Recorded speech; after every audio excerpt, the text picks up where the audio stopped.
So in this video, we're going to talk about the assignment expectations for the course. So when you log in, you normally will come to the Start Here page. You will click on Syllabus. This will bring you to the syllabus page, and you'll scroll down here to Assignment Expectations. Click on that link, and it'll bring you to this page. And what this is going to give you complete instructions on what I'm expecting for all the assignments. So the first thing we do, we have something in our discussion forum called Experience Sharing Discussions. These are based on experiences you actually have or know of that you're going to share based on the topic for that week. So depending on the week, whatever that topic is, in the example I provide here, it's on anaphylactic shock based on a person that I knew who suffered from it.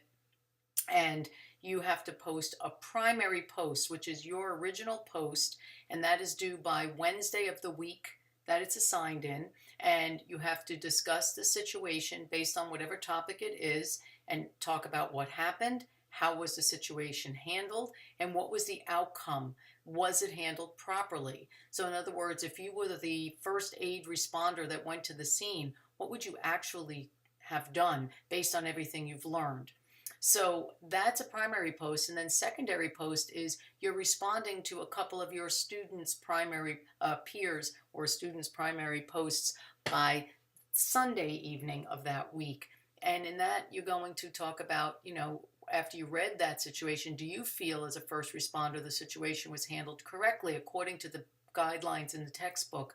Don't criticize your other students. Remember, this is just for educational purposes, and explain why or why not. So depending on what that topic is for the week, you're going to share an experience. Remember, what I'm looking for with discussions is substantive information, meaning it has content. You're not just doing one sentences like, oh yes, I agree with your post.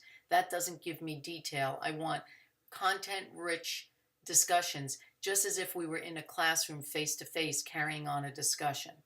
The next assignment would be the article blog. Think about blogs and wikis and discussions as just tools for us to be able to upload information and share information and facts and whatnot. So a blog is just another tool, a little different from the discussion board.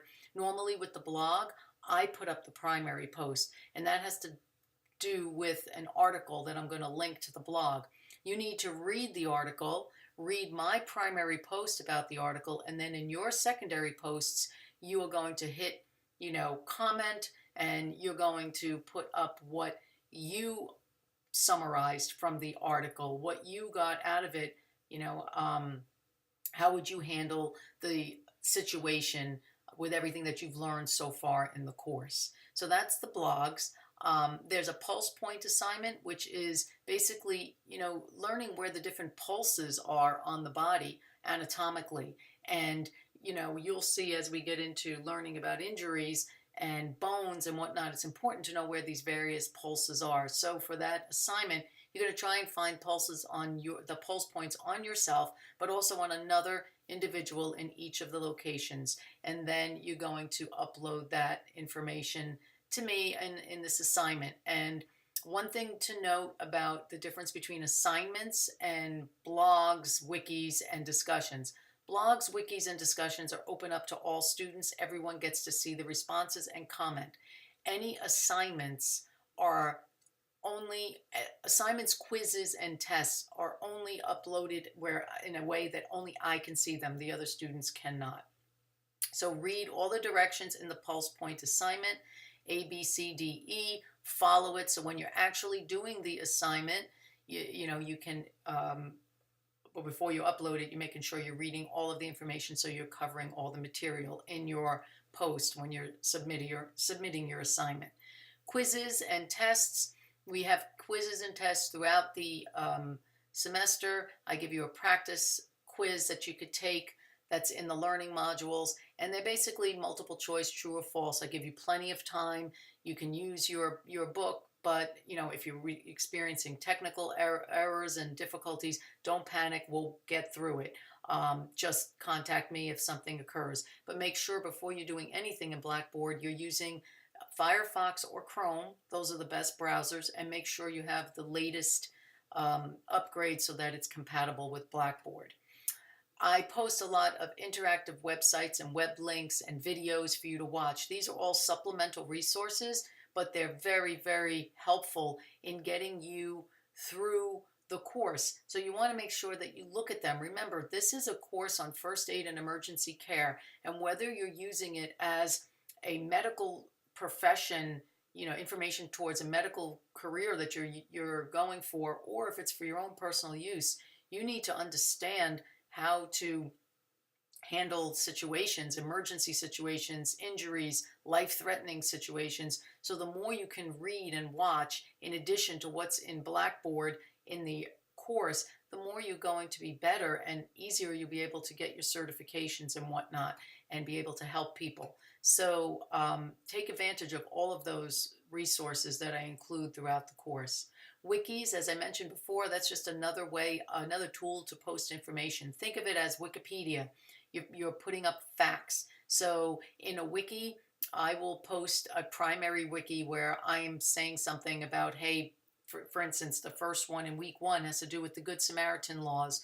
And I want you to research various states and find out a fact that you want to share about the Good Samaritan laws in that state. And you would put that in as a post. And you would hit edit and comment. Do not create a new wiki. Whenever you're responding, you don't want to create a new wiki or a new blog or a new discussion. Just reply or comment. There's a variety of wikis, as you'll see explained in this document, and they're explained further in the assignment during the week when they're assigned. The research paper is basically on a topic that I'm providing in the first aid and emergency care arena. And you should pick one that you're interested in. I'm looking for content-rich information. I'm expecting a minimum of 2 pages. You need to also cite. So you want to use APA format so that we make sure that we are not infringing on other people's information, and make sure that anything that you're posting up, whether it's a research paper, a wiki, a discussion, or a blog, whatever it is, any type of assignment, you want to make sure that the information is really rich. It's not just doing it for the sake of the assignment. You want to make sure that when I'm reading it, or if another student is reading it, they're really going to learn from that. That's the purpose of all this. The more we can share with each other, the more enriched we become in our knowledge, and we'll be able to be better at first aid and emergency care. There's a couple of virtual labs that are explained in detail. You can read here, but they'll also be explained in the assignment in the week that they're given. And those are, imagine if we were in a classroom situation and we would have an actual lab component to the course where I'd be able to watch you physically doing certain things. So for instance, shock positions. There's various positions you can put people in when they're in shock, and I'd be able to watch you do that and grade you on that. Well, I don't have that ability since this is an online course. So these type of virtual labs are very helpful in me gauging how well you're understanding the information. So you would be putting a person into a shock position, taking a picture of it, uploading it. Remember, these type of assignments only I can see. So there are various assignments throughout the course. Check this document all the time to make sure that you are understanding everything that is required for the assignments. Of course, you can always email me, or you can put it in the Ask Your Instructor link, and then I can answer the questions as well. Well, the final thing I want to talk about is this course has a component if you're interested in going for a CPR certification. At the end of this course, you'll be certified in first aid. But if you want that CPR certification, that has to be done outside of this course. It's an additional credit. It's explained in the CPR assignment in the learning modules, and you have to take a course outside of this course, outside of the college, and then once you get certified, you have to upload that certificate to me via Blackboard, and that's explained in the assignment.